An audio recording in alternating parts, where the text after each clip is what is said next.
joining us today. Today marks the beginning steps where Missouri becomes a leader in transportation innovation. This day would not have been possible without Speaker Haahr, Lieutenant Governor Kehoe, Treasurer Fitzpatrick, and Senator Rowden. So thank you very much for your support. We greatly appreciate it.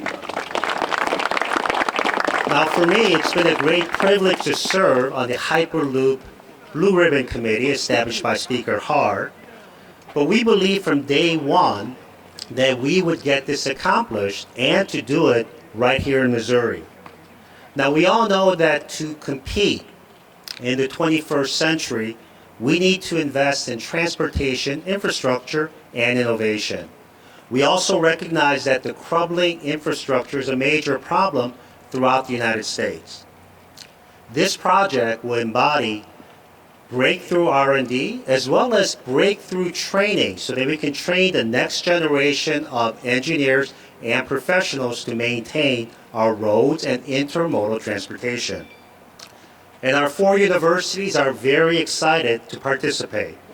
Throughout the UM system, we have more than 300 engineering professors and 10,000 engineering students who are working on some very innovative approaches using cyber-physical infrastructure systems and robotics to advance the state-of-the-art. Together, we're going to make that difference working with MoDOT and state leaders. Now, no one knew that when NASA launched the space program that we would have the spin-offs that included microprocessors, that included solar cells and LASIK and high-performance computing. In the same way, this project is going to have spin-offs of technologies that we have not yet even dreamed of. And as part of this effort, we also recognize that we have to bring in high-tech jobs and create them right here in Missouri. Now, to bring these opportunities together for the state, we also face some formidable competition. But we know that working with state leaders, we can do it right here in Missouri, starting in Kansas City, through Columbia, and ending in St. Louis. So once again, thank you very much for joining us for this exciting announcement. Now, before I ask our next speaker to come up, I want to thank Dean Loboa, Bill Turpin, as well as Bill Butler for taking such an active role in fostering the university partnership that is so critical for this innovation. So, Dean Loboa.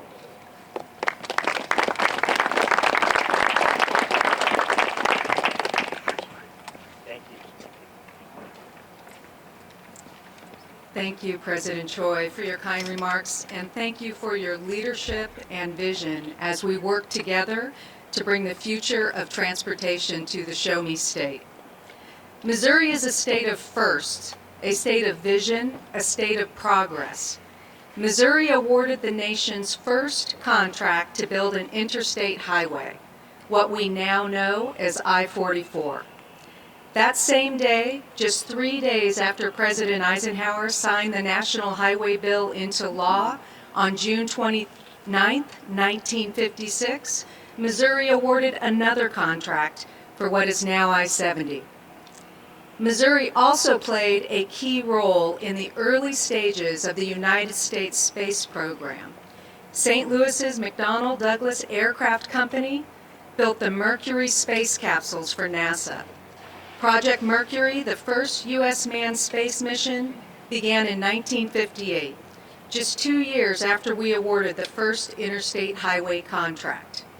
And Missouri is poised once again to lead the nation in transportation. Our flagship university will establish itself as the leader in an emerging technical field that attracts students, faculty, and corporate funders by leveraging our strengths to create and lead a research and development university consortium among major institutions. The University of Missouri, now that does not reflect what would happen with Hyperloop. The winds here are nowhere near as bad as they are the firestorm in California, just so you know. Thank you. Thank you, President. The University of Missouri has already begun the process of reaching out to prospective university partners to form an international tube transport center of excellence. This center will leverage the resources and expertise of multiple world-class institutions. Following the feasibility report, House Speaker Elijah Haahr created the special Blue Ribbon Panel on Hyperloop, comprised of public and private leaders across our state who were tasked with providing recommendations on bringing Hyperloop to Missouri.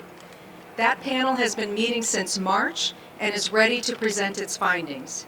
It is now my pleasure to welcome the Speaker of the Missouri House of Representatives and an MU Law School alumnus, Elijah Haahr.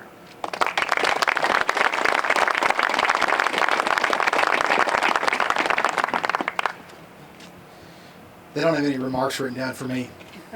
Thank you all for coming today. This has been something that I've been pretty involved with for the past year and a half. We went out to the Mojave Desert to see the first track that was built out there, and you start to look back at the history of Missouri, as has already been mentioned, but with the Pony Express here, Route 66, the Santa Fe Trail, the first interstate miles laid, the first steel suspension bridge in North America, and you start to realize that Missouri has always been sort of on the innovative front lines for transportation. Well, we believe that this is the next step in transportation. We believe that the eyes of the country will look at Missouri when we get this first certification track. And so what we said is we wanted to put together a group of people to really go through all of this and try to figure out exactly what we need to do in order to make this happen. Now, our understanding is that coming out in the near future, Virgin is going to put out a proposal to build the first certification track in the United States. We know we're competing with several other states to get that, and ever since we went out there and started this process, we've tried to be at the forefront. Last year, Black & Veatch and Olson did the nation's first feasibility study. This Blue Ribbon Task Force is the first of its kind in the nation, and it's sort of trying to get ahead of all of this so that when that request for proposals comes out, we can put forward our best step and try to get this. I want to thank the members of the committee for the work that they've done. The committee's come out with a report that's it's only 200 pages of light reading. I'm sure you've all had a chance to go through it already, but what it recommends is some small statutory changes in order to create a path where we can get this proposal, and then the idea is that eventually build a test or a full track between St. Louis and Kansas City. I think the biggest thing that everybody gets the opportunity to think of when we talk about this is how it changes geography in the Midwest.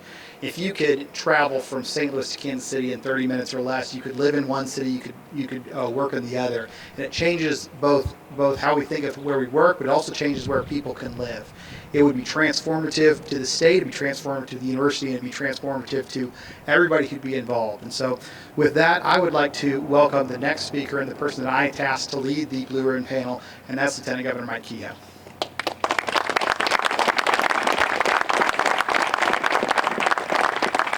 Well, thank you, Mr. Speaker, and thank you for your vision to put this task force together. I have to tell you that the group that was on the task force did all the work.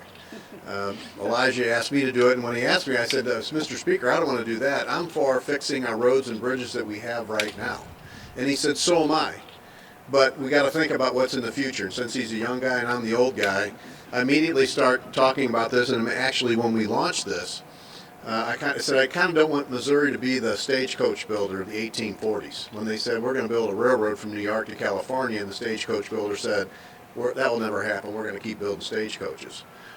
It just is something that when you don't look to the future, it doesn't mean you can't take care of your existing system, which we intend to do, and I know the Speaker and others intend to do that.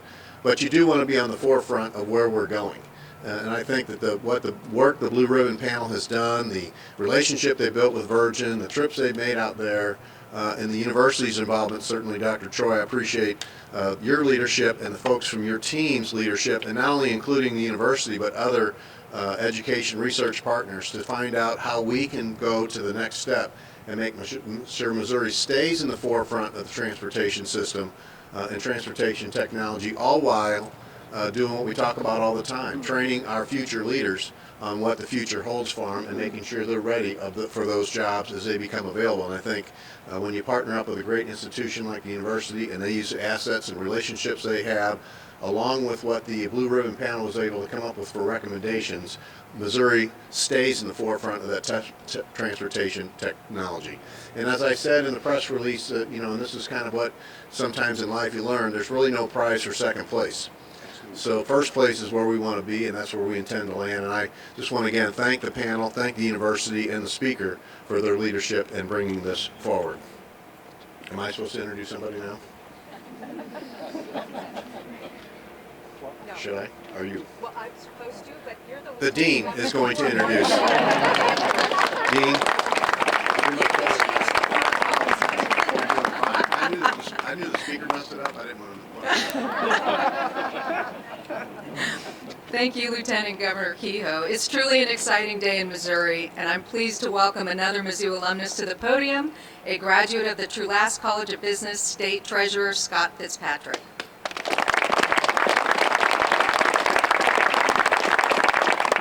Thank you, Dean and President Choi, and it's good to be here with Lieutenant Governor Kehoe and Speaker Haahr, and thank you guys for all the work you've done on the Blue Ribbon panel to put out this report.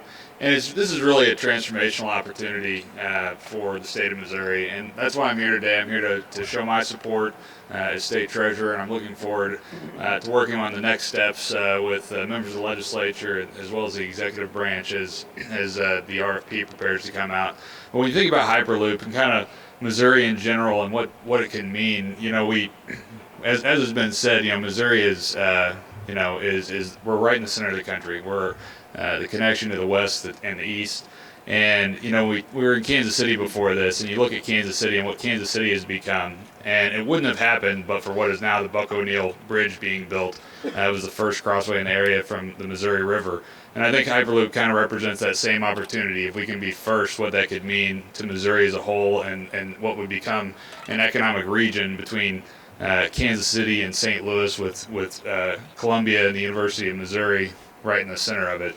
And when I think about innovators, and that's what we have here with Hyperloop, we have innovators. I think of Henry Ford, who was a guy with some flaws, but there's a quote attributed to him that was, if I'd asked the people what they wanted, they'd have said faster horses. And I think that this is kind of that same idea. This is an idea that has been contemplated by some, not understood by a whole lot of people yet, but I think as it becomes more well known and people begin talking about it more and more, it'll be something that, if Missouri is first, will be, as I said, a game changer for the state. So I'm happy to be here in support of the effort and look forward again to participating as we move forward. And thank you to all the members of the panel, Black and Veatch, as well as Olson, for all your work up to this point.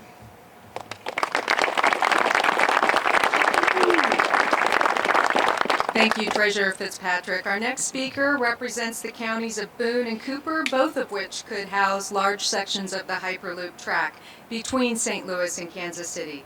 Please welcome Senator Caleb Rowden.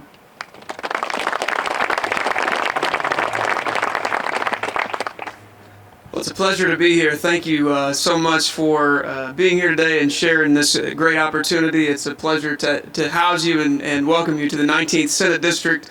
This is a beautiful day and an awesome opportunity for us to get together and celebrate what the future looks like. The only thing I want to say is, first of all, I want to say thank you to Speaker Haahr, Lieutenant Governor Kehoe, Andrew, Dr. Choi, the whole group of folks who have worked really, really diligently, given of time that they probably didn't have. These are all busy guys and gals that have a lot of stuff on their plate.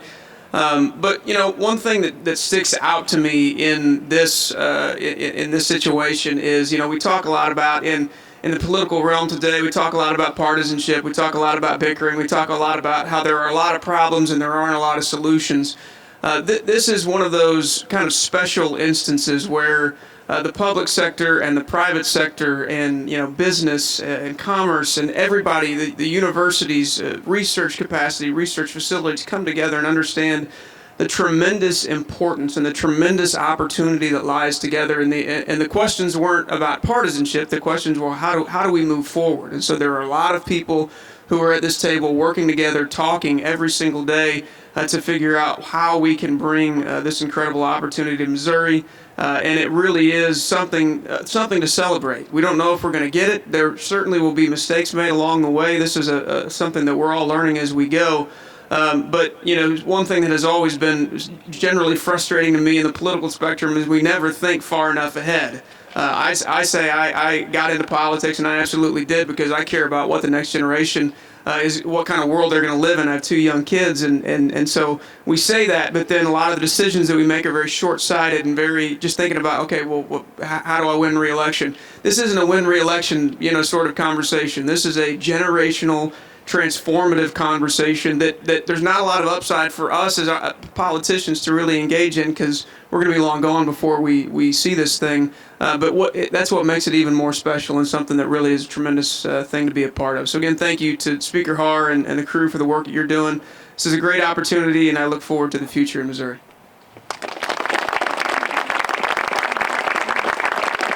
Thank you, Senator Rowden.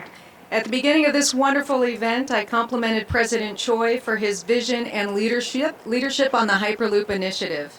It is now my great pleasure to introduce another visionary leader in this team effort to make Missouri the leader in transportation innovation, Chancellor Alexander Cartwright.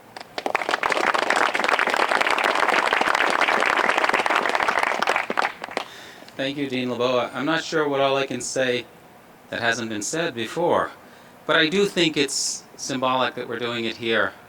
This is Missouri. You heard, first place to really adopt an interstate system. We were the first university to teach an engineering course west of the Mississippi. We are that place where you come to and you think about how are we solving the grand challenges of society. And that's what we're going to be doing. Our engineering school is remarkable, and the work that they're doing will drive what we do moving forward. It will help with all the Hyperloop. But I have to also tell you that, you know, I was looking at that picture there, and you notice 15 minutes, and for people like me who like to think and prepare in the car when it's a 2-hour drive, that creates some other issues. And so we need our social scientists to help with this problem too. How are we now going to change when we're actually preparing for meetings? The plane won't make much sense, we won't use that, so I'll have to figure out some other route. But it's really, this is what it's about. It really is part of what a university, one of America's leading research universities, should embrace. It's a grand challenge. We don't think small, we think big. We think about what could the future be. And if you look at if you listen to what was said, the stagecoach is, you know, looking at what's going to happen with trains. And then when Henry Ford had talked about building a car, and that's right, he said would have preferred faster horses. That's what people would have wanted. But it has changed society. This has the opportunity to change society. And there's no better place to do that than in Missouri. There's no better institution to help with that than the University of Missouri. I've said it before, and I'll always say it. We are not just the University of Missouri. We're the University for Missouri, and we're so pleased to be part of this. Thank you.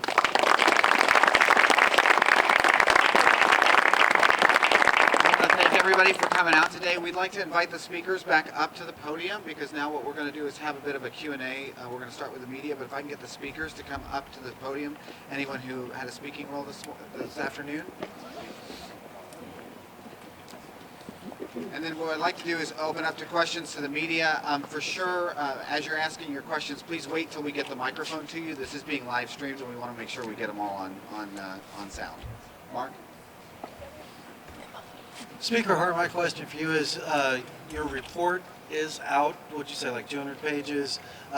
What are the steps that we need to take? How many steps are there, and when will this become a reality?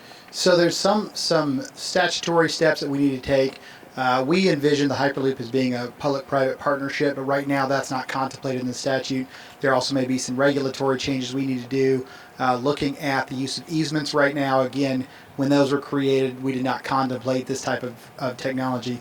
The next step, and sort of what the report was to prepare for, was that when the request for proposal is put out there, that we are as equipped as possible to put a proposal in from Missouri, and it will likely be more than one proposal from Missouri. But again, with the feasibility study that Black and Veatch did and Olson, which was the first in the country, and then this report, we're sort of continuing to stay ahead of every other state in the country in this process. And so when the RFP is made, then this should equip us to make the best proposal possible. Next question. Hey, Ethan Stein with Channel 8 News. I was just curious if you think that this is more of a pipe dream rather than anything else. Well, I appreciate the humor in the question. Again, as everyone has said, every time we come to a new step in any sort of innovation, that's the question everybody always has: is this something that's actually going to happen or not? If you look back at when the internet or the interstate system was being laid, think about the TVs that they were watching television on at the time. The technology has changed so much in every other form of the country, and yet we still drive on the same interstate system we built all those years ago. And we've tried a variety of different ways to update and innovate since then, and none of them have worked. And we believe that this one, the price, the technology, and sort of the timing that we have now, this is the way to do it. The other thing that Missouri has, we've got something that no other state has with our geography, with having a topographical and straight line map between St. Louis and Kansas City, having the second, third largest rail hubs in the country that sort of connect the two sides of the state, and then having one of the top engineering schools in the country right in the middle. Everything's sort of coming together to dovetail in Missouri, which I think makes us a real big competitor for this program. Speaker Haahr, so Ashley Bird, Missouri Net. Actually, I have two questions. Who are our biggest competitors nationally and worldwide?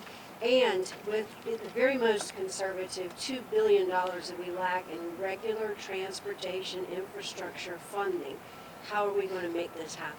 Sure. So talking about first who our competitors are, right now there's work being done in Saudi Arabia and some of the other countries and in India. Within the United States, it's our belief that our top competitors are Texas, Ohio, and perhaps North Carolina.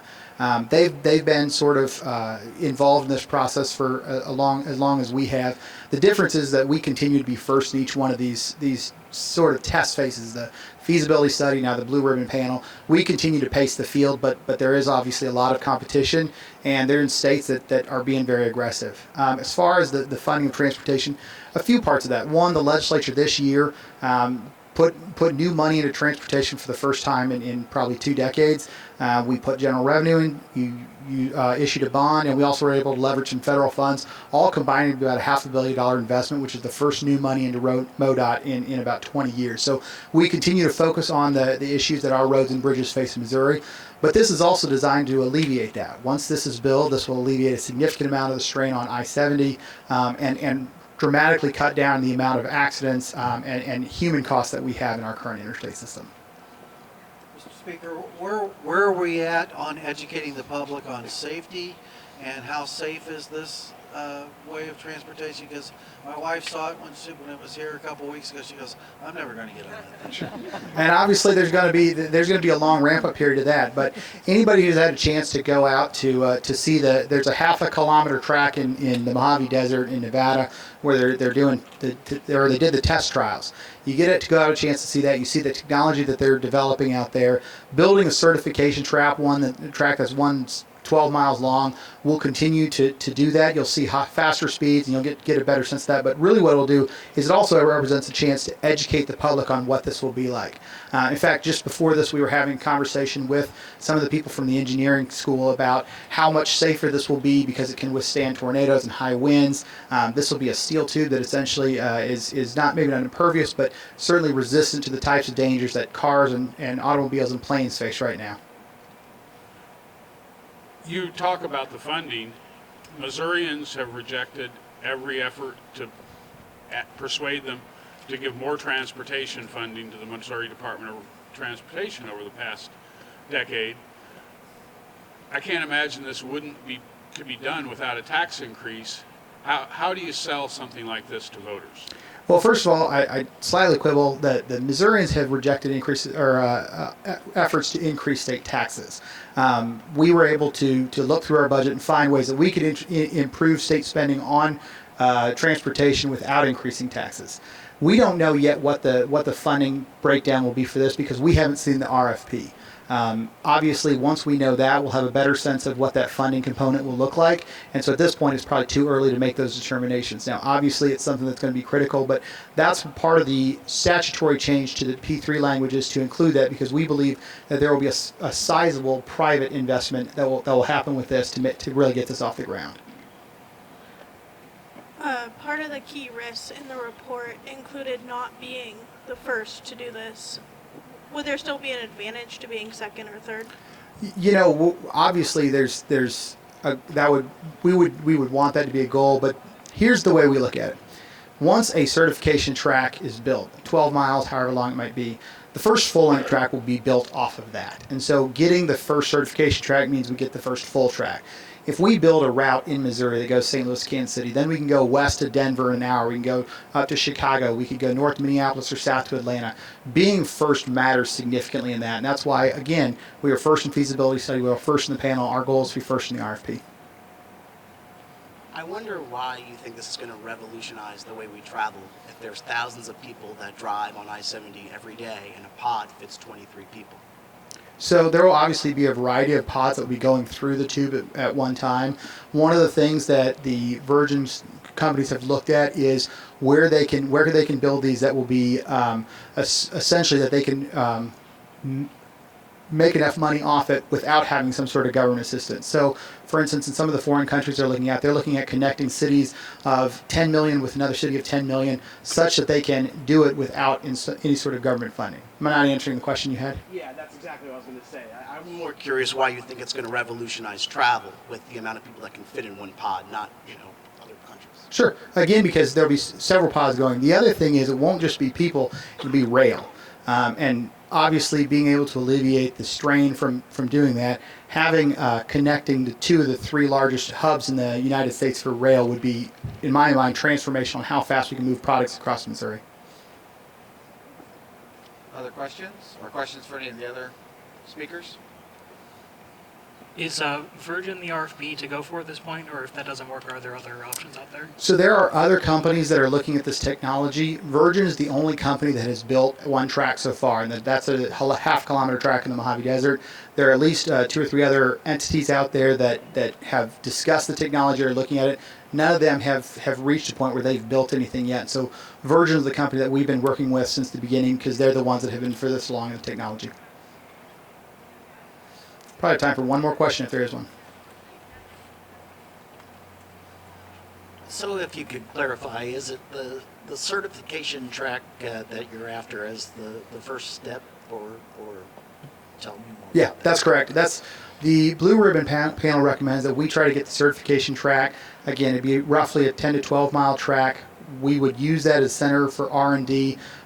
Right now, the half-kilometer track in the Mojave Desert, they can't even get the pod quite up to full speed because the track is so short. Having a longer track would not only allow us to reach those upper limit speeds, but also allow us to start the process of putting freight on and seeing how freight moves through the tube. So, thank you so much, everybody. Appreciate it.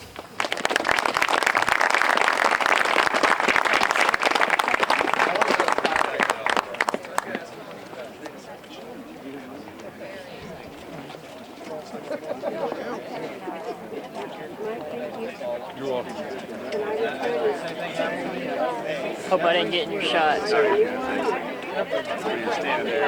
Gotcha. No, thanks for tapping me. No worries. John, are we going straight back to the office? Yeah.